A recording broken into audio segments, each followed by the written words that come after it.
Servus, Glück auf und herzlich willkommen zu einer weiteren Ausgabe des FC Bayern Taktikfuchs. Leute, ihr hört euch meine Einschätzung zum Spielern. Wir schauen uns an, wie ich die Mannschaft aufstellen würde für das Viertelfinal-Hinspiel zu Hause gegen Inter Mailand.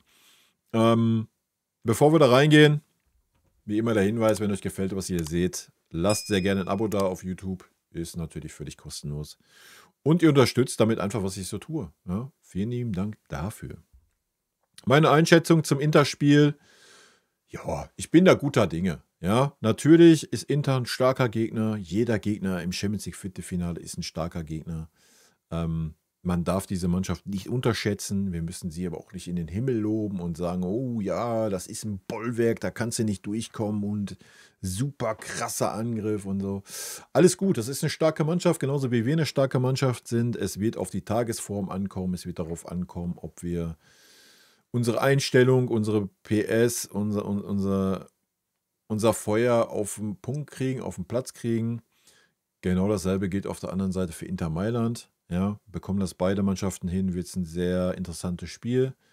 Bekommt das nur eine Mannschaft hin, wird die andere Mannschaft bestraft werden, einfach auf diesem Niveau. So ist das einfach.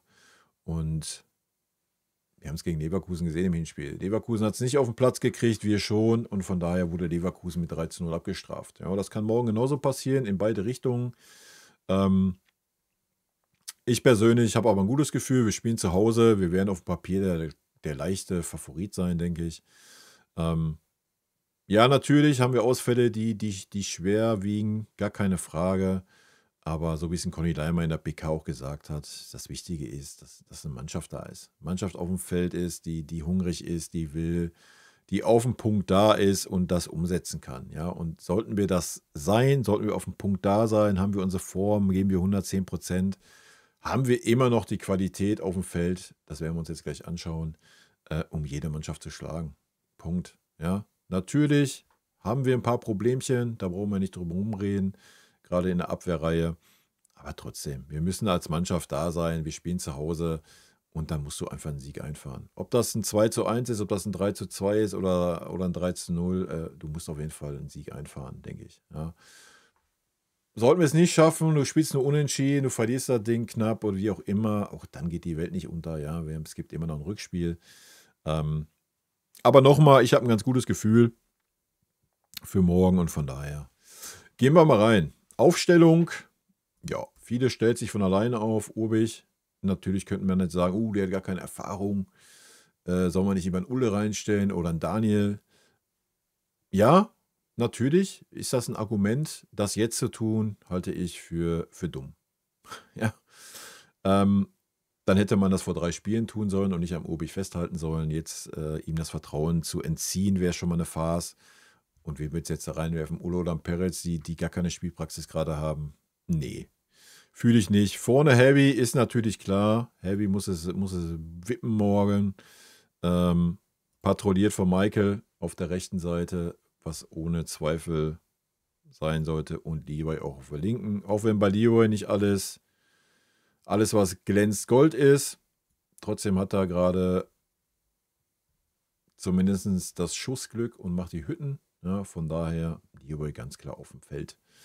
Gut, dann haben wir natürlich unsere anderen klaren Positionen. Das ist einmal Eric Dyer, Min-Jae Kim, sofern er irgendwie fit ist. Ansonsten ist natürlich die Alternative Leon, was natürlich dann schon eine harte Schwächung wäre, denke ich. Ja, und danach braucht man jetzt ein bisschen Fantasie, denke ich. Ja. Jetzt brauchen wir ein bisschen Fantasie und jetzt gibt es natürlich ganz, ganz viele Möglichkeiten, die wir haben. Wir können natürlich in der Mitte die 10er-Position durch einen Thomas Müller ersetzen, das wäre der No-Brainer. Du kannst den ganzen Bums aber auch durch einen Ulisse ersetzen, indem du einen Gnabry auf die Seite ziehst, durch einen Leroy und einen Gnabry auf die Seite ziehst. Du könntest den ganzen Bums aber auch durch einen Guerrero ersetzen. Du könntest aber natürlich auch in Betracht ziehen, ein bisschen Systemwechsel vorzunehmen. Möglichkeiten gibt es viele. Meine Idee wäre Kimmich als Rechtsverteidiger. Ich denke, gerade gegen eine starke Abwehr macht das Sinn. Und das ist ja auch eine Mannschaft, die Tore erzielen kann. Also ich würde ich würde das Risiko nehmen. Ist natürlich ein Risiko, weil das nicht eingespielt ist. Aber ganz ehrlich, erstmal ist Kimmich im Spiel schon oft genug ein Rechtsverteidiger, wenn er den Rechtsverteidiger abdeckt. und zweitens spielt er das in der Nationalmannschaft in jedem Spiel. Also bei Kimmich persönlich sehe ich da jetzt nicht das Problem. Ja.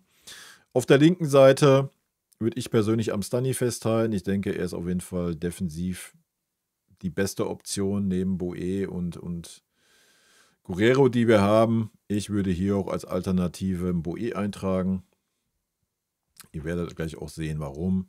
Und natürlich werden wir hier Serge Gnabry haben. Wir können hier gerne mal einen Vidovic eintragen, wenn wir da noch unbedingt eine Alternative eintragen wollen.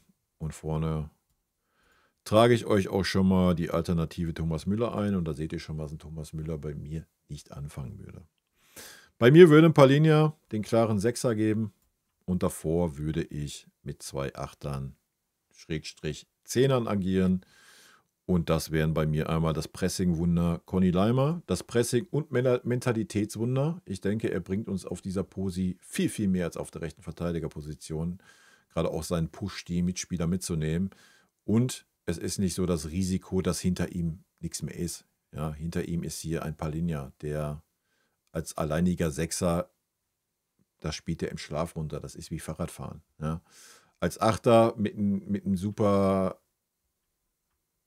wuseligen Kimmich um ihn rum, hat er riesige Probleme gehabt. Ich denke, wenn du Palhinha sagst, so bist jetzt hier der Mann vor der Viererkette, kommt der schon klar. Ja. Und dazu würde ich den etwas technisch stärkeren Guerrero stellen, anstatt einen Goretzka. Eben aus dem Grund, weil ich nicht weiß, wie fit ist Leon. Und B, hast du da nochmal eine Alternative auf der defensiven Posi, auf der Innenverteidiger-Posi oder sogar auf der Achter-Posi. Ja. Aber ich persönlich gehe jetzt nicht davon aus, dass Inter Mailand uns unbedingt direkt sehr, sehr viel Raum geben wird. Vielleicht, wenn wir ein Tor machen, vielleicht, glaube ich auch noch niemals, vielleicht, wenn wir 2 machen. Ne? Selbst dann weiß ich das nicht, ob Inter dann abgewichst sagt, ach komm, drauf geschissen, wir gucken, ob wir irgendwie trotzdem noch einen Konter setzen können und ansonsten nehmen wir das 2:0 mit. Wenn Inter anfängt, ein Tor zu schießen, in Führung geht, glaube ich, wird es gar keinen Platz mehr geben, sodass ein Leon da irgendwie sinnig wäre. Ja. Von daher würde ich den Leon erstmal in der Hinterhand behalten. Er kann noch sinnig werden in dem Spiel und dann kannst du ihn natürlich bringen. Ja. Wird diese Aufstellung nur ansatzweise in die Realität umgesetzt werden? Natürlich nicht. Ja. Da brauchen wir nicht drüber reden. So, wird nicht passieren. Aber so würde ich den Bums angehen. Ja. Jetzt könnte man natürlich sagen, ist auf dem Papier erstmal sehr defensiv. Nee, eigentlich nicht. Ja, wer Conny Laimer kennt, Conny Laimer ist eine Pressingmaschine, der wird Inter unter Druck setzen. Gerade, ich denke, so ein Çalhanoğlu, der da rumeiert, sollte man auch auf jeden Fall unter Druck setzen. Du hast einen Guerrero, der spielerisch auf jeden Fall in der Lage ist, da auch Akzente zu setzen und auf die Zehnerposition auch zurücken zu können. Ja, und ansonsten musst du halt mal ein bisschen mehr über die Außen gehen. Ja. Aber ich denke, das wäre eine ganz coole Geschichte gegen Inter. Würde Inter mit Sicherheit auch ein bisschen überraschen, weil wir es so noch nicht gespielt haben. Passieren wird es nicht. Wie wird es sehr wahrscheinlich passieren? Also das wäre meine Geschichte. Passieren wird sehr wahrscheinlich, dass ein Conny Laimer Rechtsverteidiger spielt. So, ja. Kimmich wird den Sechser spielen. Sehr wahrscheinlich wird ein Goretzka neben ihm spielen. Entweder spielt Linksverteidiger ein Stani oder ein Guerrero. Und in der Mitte weiß ich nicht, kann ich gerade schwer einschätzen, wie Kompanie die Stärken und Schwächen sieht. Vielleicht spielt wirklich ein Guerrero auf der Zehnerposi, vielleicht bringt dann Thomas Müller, vielleicht steht aber auch ein Olisse oder ein Sané auf die Zehnerposi und zieht einen Serge auf eine der Seiten. Das wird man mal sehen. Na? Da bin ich sehr gespannt. Ich weiß nicht, ob er Palhinha und Kimmich in der Mitte bringt. Das harmoniert nicht gut bisher. Weiß ich nicht. Wir werden es sehen. Das wäre meine Aufstellung. Und darum geht es in diesem Format. Und von daher, rot-weiße Grüße gehen raus, Leute. In diesem Sinne, hoffentlich ein schönes Spiel morgen. Natürlich, was steht über allen? Das Ergebnis. Ja, das Ergebnis ist, was morgen zählt. Wie es dann am Ende des Tages zustande kommt, ist erstmal wurscht. Wichtig ist, dass es zustande kommt. Und in diesem Sinne, haut rein. Vielen lieben Dank für euren Support hier auf dem Kanal. Und in diesem Sinne, gute Freunde kann niemand trennen.